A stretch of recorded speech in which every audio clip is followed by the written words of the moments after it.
Alright, hello, welcome to another video. This is a duel review. This replay was sent by Dad100, who I have a vague memory of seeing playing in a tournament once,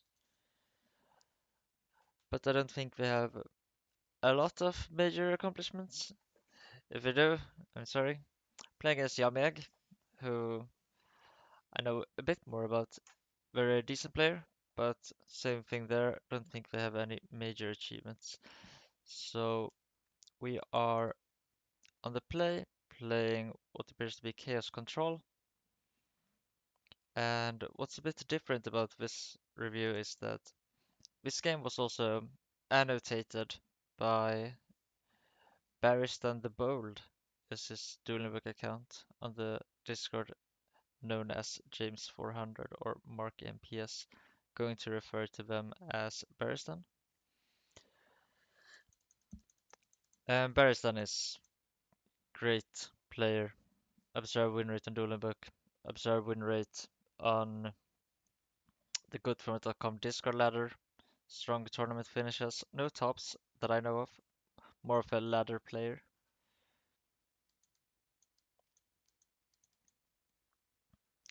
So no decision to be made here. We get the dust shot. They decide to take away the. I have watched through this game once before while I looked at Barristan's annotations. So they took away the Tsukiyomi so that we can't Tsukiyomi plus Nobleman, leaving us with not much of an option other than setting the Dekoichi. We don't need to fire off the Graceful, so we would rather wait here. Breaker is obviously a very good draw, so we're going to summon that. And here once again we have the option of going for the Graceful, but there's not much reason to do so right now, as this Breaker, while it's valuable, it's not that valuable. Oh well. So we decided to set 4, so now we're quite sure that we're playing as Warriors, as if we didn't know that already. Top deck the Magician of Faith. We do not get Dust Shot. So this is quite interesting what to do here. I think we really want to make sure that this Faith hits the graveyard, but it's somewhat unlikely for our opponent to have a Nobleman across that, as perhaps they would have used it already. Although, could make a case that we didn't have it turn 1 against the set Dekoichi, and the second monster we knew was a Dekoichi, so we didn't need to use it. And the third monster we knew was a Breaker, so we didn't need to use it, so we could still have a Nobleman. I would be tempted to go for the Graceful here, especially seeing as our own Noblemen are looking quite poor. And as I already was saying, I'm scared that this Magician of Faith is going to get banished. You could also just wait and flip the Scapegoat, or even just take 15. You definitely set the Mystical Space Typhoon, I believe. Maybe even a Nobleman to try and... You could also set the Nobleman to try and bait out the Dust Tornado, but I think that's a bit unnecessary. They do. But if you set the Nobleman, I don't think you set both, because then it's just a 50-50 that the Dust Tornado or MST from the other side is hitting the Nobleman. In that case, I think you only set the Nobleman.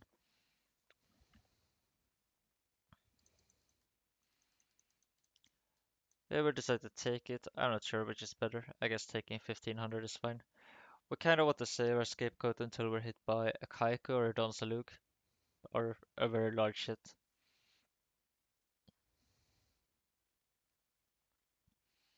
So once again, I would be tempted to go for the Graceful, but you could argue that we should just stall here. I would not set the Faith though. Yeah, this is fine. But I would probably flip the goats. I don't like taking damage. I think life points are undervalued by a lot of people in this format. They're very valuable. So our opponent goes for Solemn Judgment, which is quite aggressive.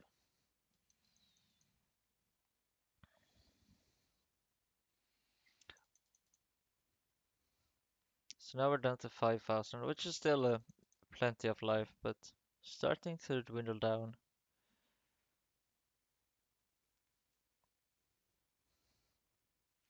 So we have no real play here, so I would go for the Graceful. You could argue that the book can keep us alive and make noblemen, but I think it's time to strike. Sets the faith in hopes of getting back the scapegoat. I think at this point we should have used the Graceful to try and actually get an advantage out of his faith, getting back something stronger than a scapegoat. While scapegoat is good, it's not as good as Graceful Charity. And here is where James Barristan leaves his first note on the game, claiming that we should have used Graceful before setting the faith. And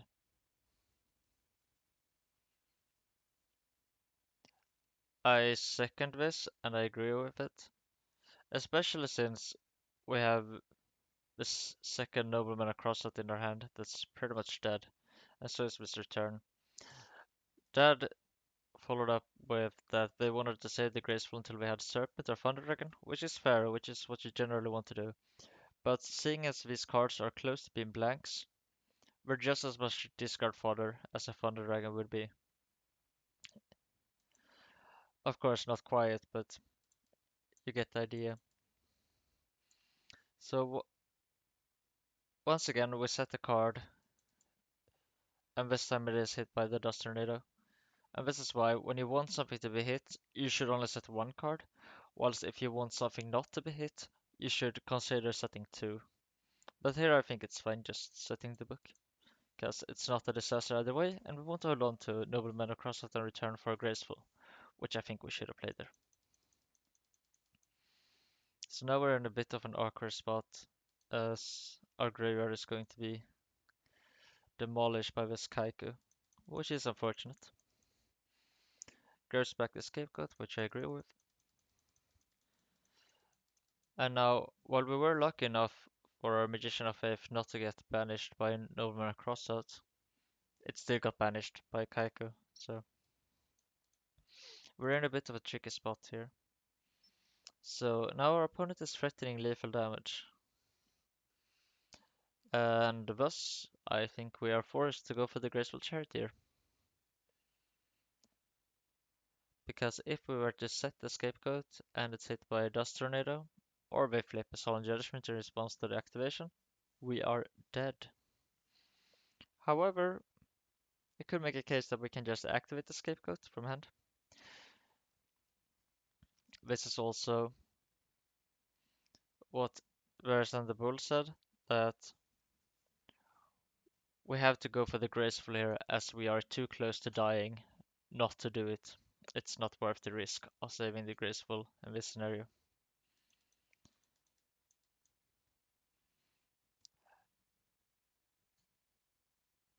So Dad sets the Scapegoat and the return. So I guess the thought process is that if the Scapegoat doesn't go through, we at least have the return to keep us alive. And that is true, but I think that's a major concession, much more so than just activating the Graceful. I do think though that this is quite nice that you don't want the Scapegoat to be hit by a Dust Tornado or a Mystical Space Typhoon. Not that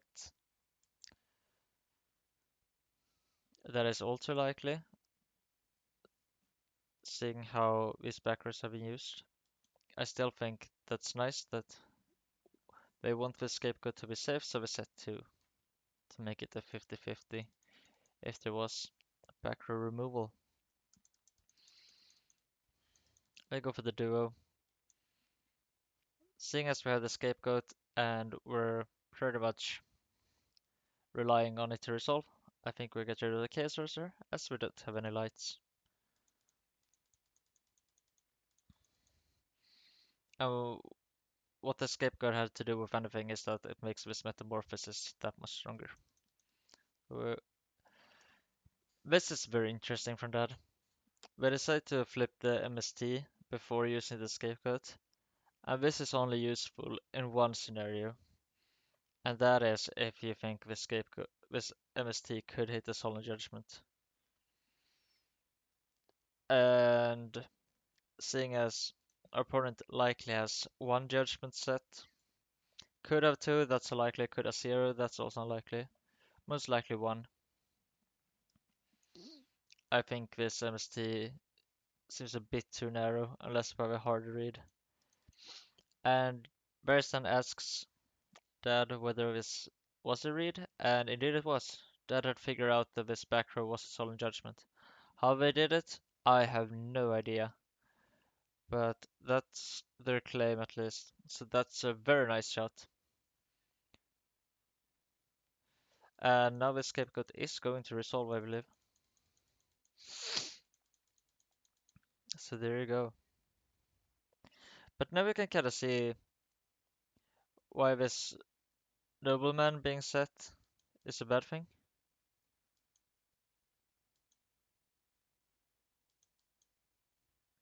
Because, quite frankly, it doesn't do anything there, and it could have been discarded to graceful.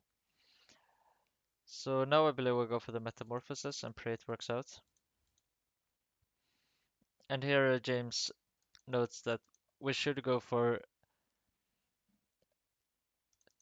Okay, never mind. Now we go for the graceful, correct. We have no discard fodder, so we discard the cards requiring discards. And this is kind of what I like about running a lot of cards that require discards, that if you clog on them, they can at least discard each other. So you don't have to go -1 every time, or multiple times. If you draw, say 2, you can only go -1 once, which is a nice saving grace.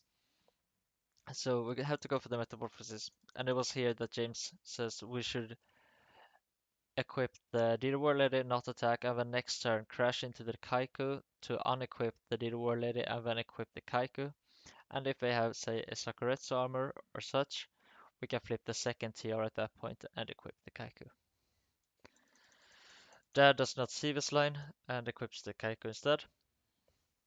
Something to note is that in the previous line I described by Barristan, our monsters in our graveyard would get banished by the Kaiku as we attacked into it, but that is not a problem, seeing as we're all darks and we have double Thousand Eyes in play.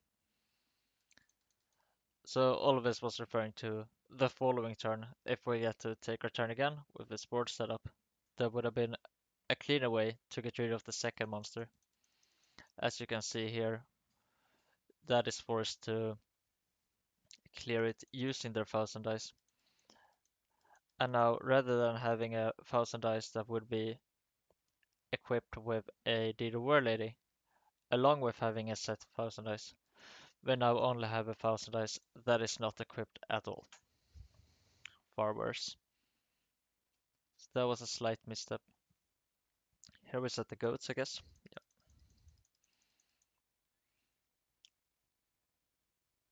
You could set the Sangan, but at that point we can't chain goats to a heavy storm, so I think that's bad. Does set the Sangan? That's a bit interesting to me because I don't quite know why we did that. I mean, it's unlikely that we die, but you could claim that this can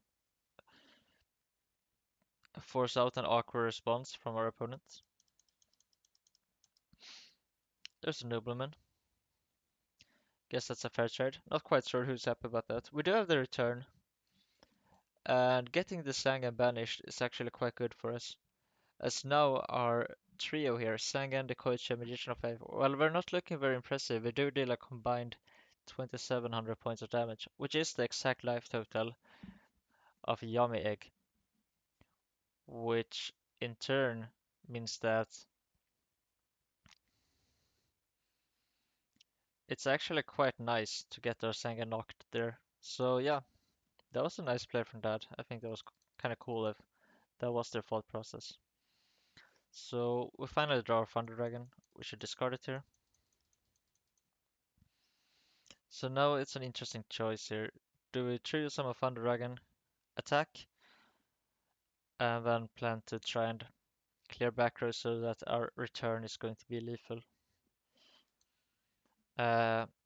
Just noted here that it's quite tricky and it's not clear what the best line of play is, and I will agree with that. But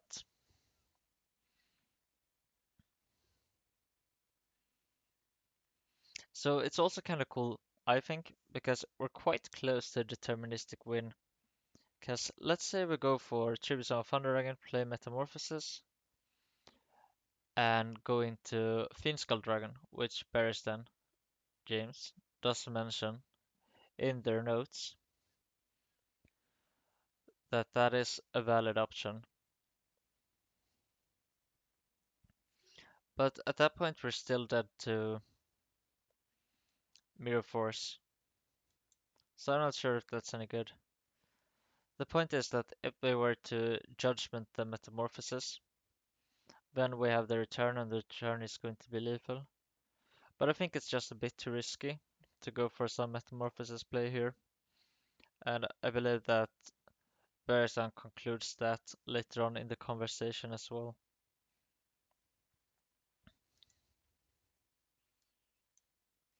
Yeah, whether or not the Son of Thunder Dragon is tricky though. Dad decides to go for it. I know there's a widespread ruin, and chaining the return here would not do anything profitable. Have to look out for those tricks you can do. So now we can use the return, and if it goes through, that's lethal damage. Uh, that's what Dad does decide to do. Unfortunately though, this is not going to work because Yummy Egg does have the Call of the Haunted, summoning the Kaiku. So here I was a bit confused why we did not main phase 2 the Metamorphosis onto the Magician of Faith to equip the Kaiku. This was something that James didn't mention either. So I thought that was a bit weird. I think that looked like a clean play. Now we have to flip the goats, and this is still fine. And Dad mentions that we did see the line where we could go for some Metamorphosis last turn to try and make a push, but that the Metamorphosis in combination with this Scapegoat was the reason we chose not to go for it, and that otherwise perhaps maybe we would have. We didn't imply whether or not that was the case. So here we have two options. We could summon Tsukiyomi and just attempt to run over the Kaiku, or we can go for this meta. So if we were to go for the Tsukiyomi, run over the Kaiku, and there was a battle trap, then we have three goats facing down potentially three monsters, which is not a great position to be in, but this is a stronger play, a more effective play in the short term, and I think that is justified here, seeing as life totals are so low that someone could die at any moment, and at that point, having a Metamorphosis in your hand won't save you. So finally we get use out of this Nobleman crossout that was set, feels like an hour ago. Very nice. Going to attempt to deal 1800 points here, and we do. So once again, couple of options. So the Ring of Destruction is a bit awkward, seeing as the Thousand Eyes right now has 1800 and the Thunder Dragon has 1600. So those would be lethal, but also lethal towards ourselves. That goes for this line. Makes perfect sense. That sets the ring here, and James claims that perhaps setting the ring is a mistake, and that it should be used to set up a game shot. But Dad argues that having the Tsukuyomi in hand means that having the ring set is valuable, and I think I agree with that.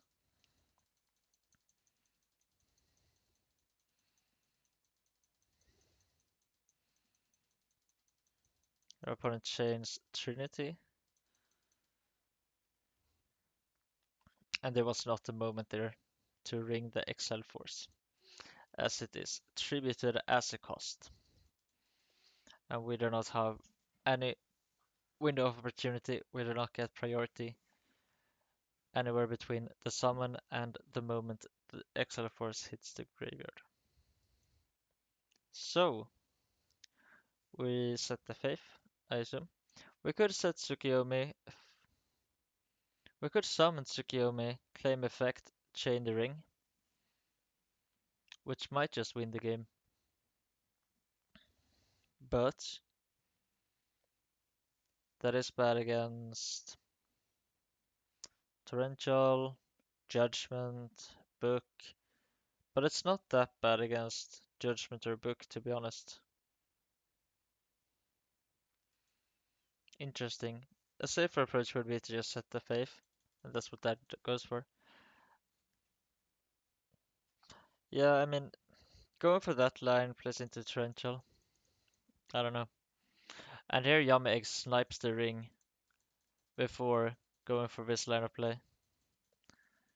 Pretty cool, I must say. We're going to add Graceful, which makes sense seeing as we have the Thunder Dragon in hand. Otherwise, you could make a case for Metamorphosis. But yeah, this is just very, very good. Discard Thunder Dragon and Duo, as well as our bricks. Actually, I was thinking before that maybe we have a deterministic win, and we can play around a Trap Dust Shoot.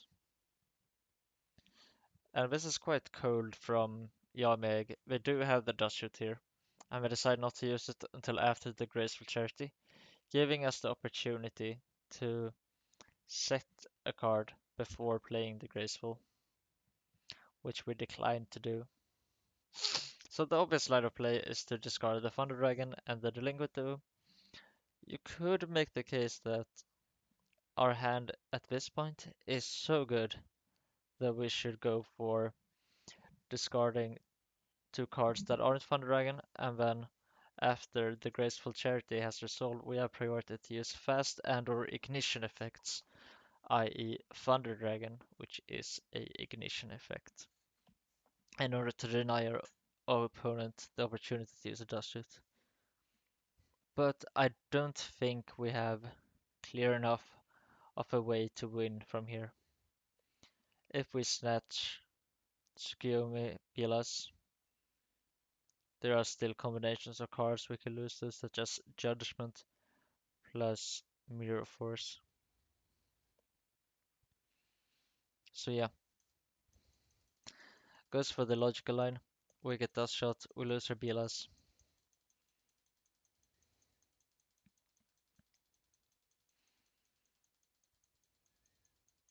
No, we lose it Tsukiyomi. And this, I'm not quite sure why we lose it Tsukiyomi here.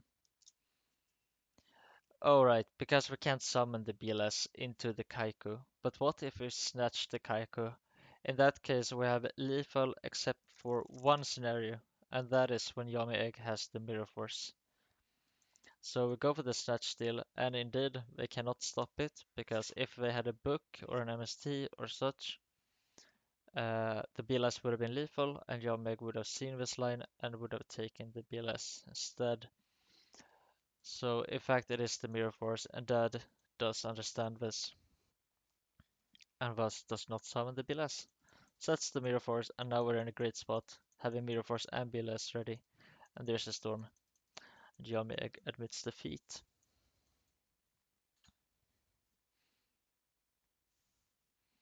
So at this point, we're up one game against Warriors, with Cypher Soldier in our hand. Decides to only set the Scapegoat, which James describes as too passive. James claims they would have set the Serpent along with the Scapegoat, claiming that the Serpent is strong against Mystic Swordsman level 2 and Blade Knight. Obviously, Blade Knight is not an issue, but that way they have good chances of surviving, just not taking damage and not being blown out. But I don't agree with that. I think that seeing as the Kaiko is already in play, seeing as Yami Egg set 2 back row, it's very likely that we lose the scapegoat to an MST, and that the Serpent ends up being banished by the Kaiko after 2 monsters have attacked it. James also mentions that perhaps the correct play would have been to go for the Snatch steal, and that I do agree with. I think we should have attempted to snatch the Kaiko there. Of course, it would have ended up trading for the Dust Tornado, but that means our scapegoat would be live.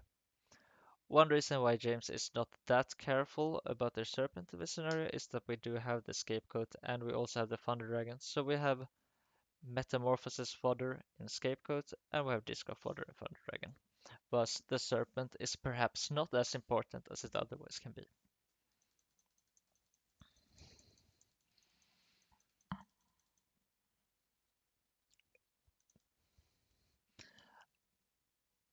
And obviously, the case against Cypher Soldier is Mystic Swordsman level 2 and generally just protecting it as it is a strong card in the matchup. I'm not sure if that's too big of a deal. I mean, Mystic Swordsman is definitely. I would have gone for the Snatch. But if I wouldn't have, I think I probably would have done something along these lines actually. So now we have a ring to protect the Cypher Soldier from a Mystic Swordsman, but first we should lead with the Snatch. It's MST'd, so now I think we set Cypher, set ring. I agree. Goes for the Breaker. It doesn't really matter what we pop here, but seeing as we have a Chaos Sorcerer, we want to pop the Kaiku.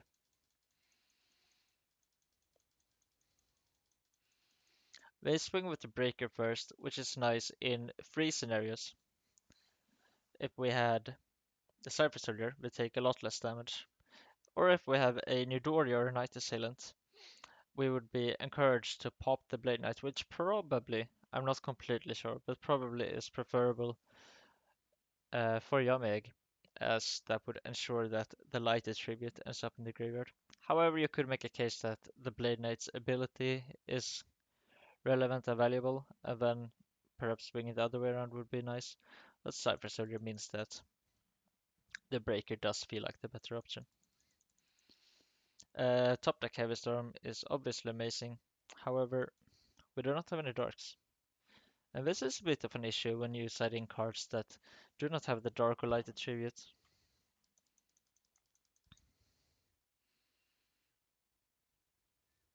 So whether or not to set the Serpent here, you could set the Serpent seeing as perhaps that prompts a response from Yameg, perhaps a Exile Force.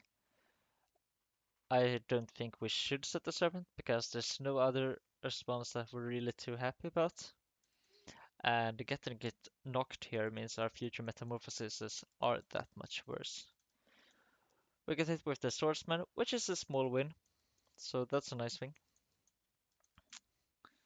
Now we can set the Faith. We're in a tricky spot. I guess we just set the Serpent again, so that if the Cypher Soldier was to be destroyed by something like, say, a Smashing Ground or anything similar, we are not immediately. No, wait, we're still dead. Okay, never mind. I mean, okay. Yeah, and there we go. We're dead to Snatch still. Wasn't much to do there. I think we could probably have played it a bit better earlier on in the game, but yeah, that game didn't look great.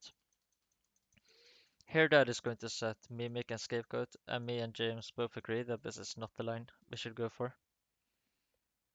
Seeing as the Mimic is doomed to die to a Blade Knight or a Mystic Swordsman. And if we're setting the Mimic, we should probably set the Mirror Force as well. James claims that we have the option here to set the Serpent, but I think that's a bit risky. We also have the option of setting Mirror Force and Scapegoat, making their Breaker the Magical Warrior at 50-50 to hit the Mirror Force. And their Heavy Storm would not be as good, as it would only hit the Scapegoat.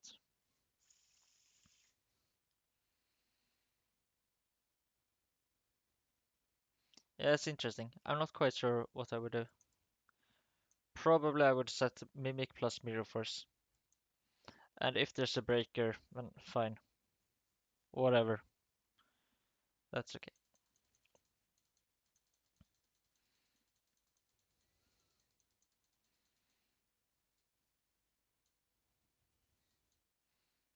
Here I would set the Cypher Soldier. Decide to set the Serpent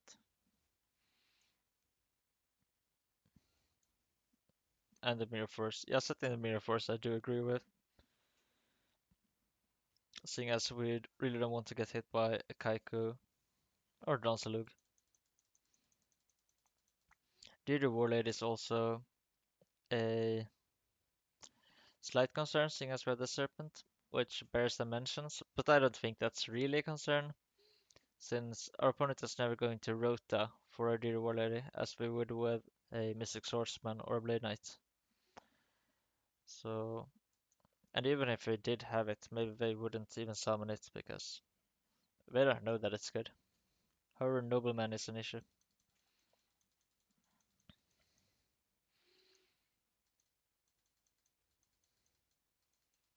Here I think we should set Cypher Soldier. Might as well set the Scapegoat to develop it. Decides to set the Serpent again. And we go for an Exile Force here, which is a bit risky, but we're figuring that worst case it's a Serpent and then the Kaiku might get to banish it. But that's not going to be the case because of our Scapegoat. We judgment it and think we're smart, but we have a second Scapegoat.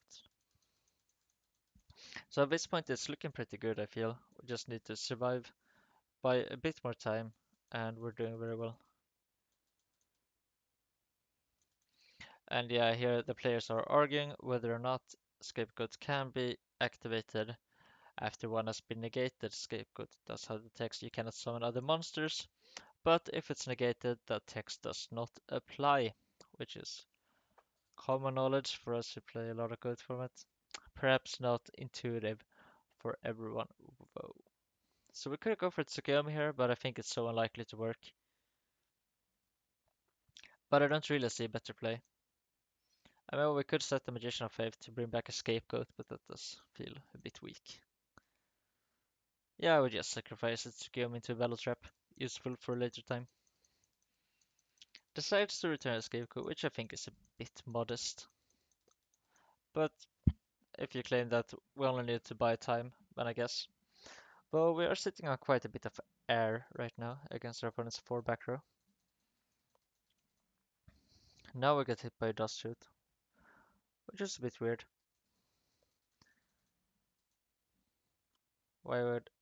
Why they would time it right now? We decide to go for Tsukumi,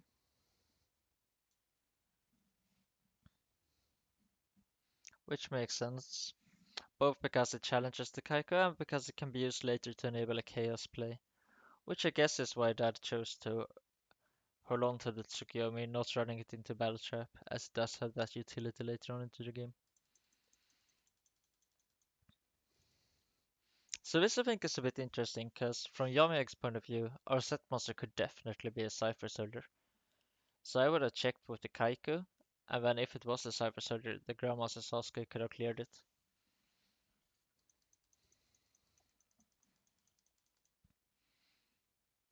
I believe we go for the Metamorphosis here, using our Serpent.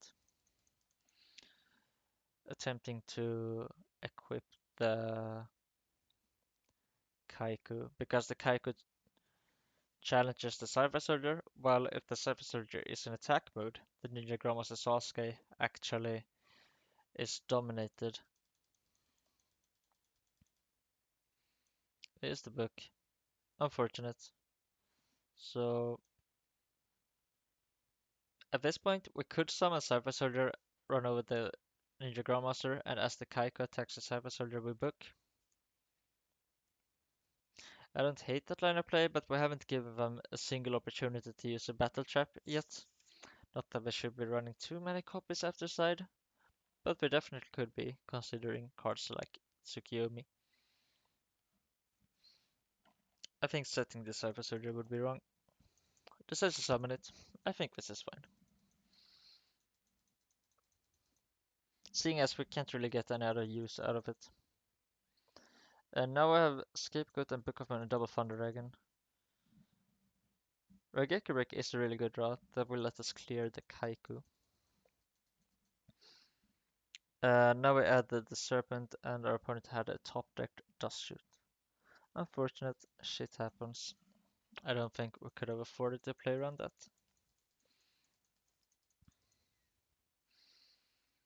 Our opponent is going all in here. Not a good thing for us. We're going to flip the Scapegoats.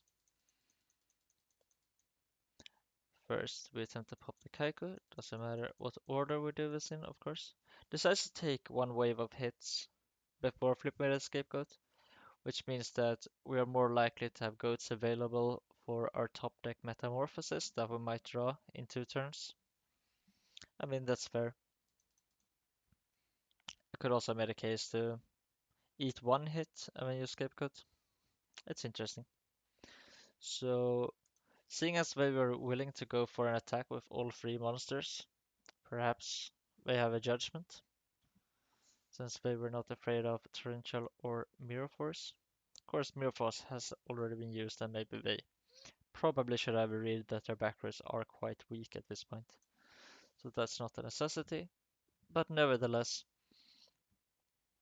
it's not impossible that their back row is not a battle trap. So I think attacking with the Cypher Soldier makes a lot of sense here. Obviously, setting it into the Ninja Grandmaster Sasuke is quite poor. That's a ring, so we have to use the book here. And I did some calculations earlier, and if we don't use the book, we will have the Scapegoat, and if we do use the book, that's going to buy us a lot of time. We're not going to lose life points due to the ring, and we're going to have to run the Blade Knight into the Cypher Soldier, and then the Sasuke into the Cypher Soldier, resulting in them taking a lot more damage and us buying a lot of time, using the book that is likely not to be all that great. But if all our cards do is buy us more time, and we never get to our powerful cards, our synergies, then we're not actually making much progress. And here we see a blank card in Delinquent Duo, which doesn't do anything for us. And now we're relying on this Scapegoat to keep us alive. Once again, there was an interesting option there to take 1 hit, so that the tokens are not killed in multiples of 2, but that in 2 turns, if we don't add more to the board, we have 1 goat left. Not sure if that's any better, just something to take note of. I don't think we can afford to use the Delinquent Duo here. We did set it to try and trade it off for a Dust Runner or MST, which I think is fair, seeing as we already have the Thunder Dragon's Discraft Holder. So that's MST, of course.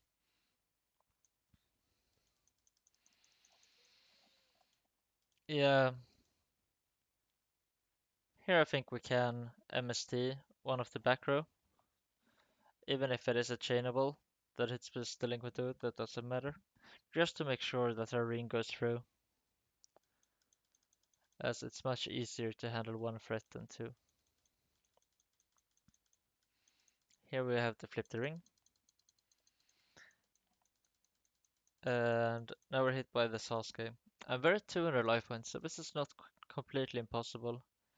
There's the Call of the Haunted, we're going to chain the Typhoon, but there's the Judgment, and we lose the match.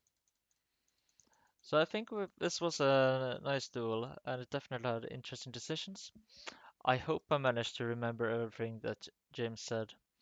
If not, I am sorry, but yeah, I think this was an interesting concept to try, and yeah, I'm still experimenting with this format and what I can do with it. I recorded a video with a guest recently, however, my video recording skills are not that great, so it didn't turn out very well, but look forward to that in the future as well. And for now, I'll see you later.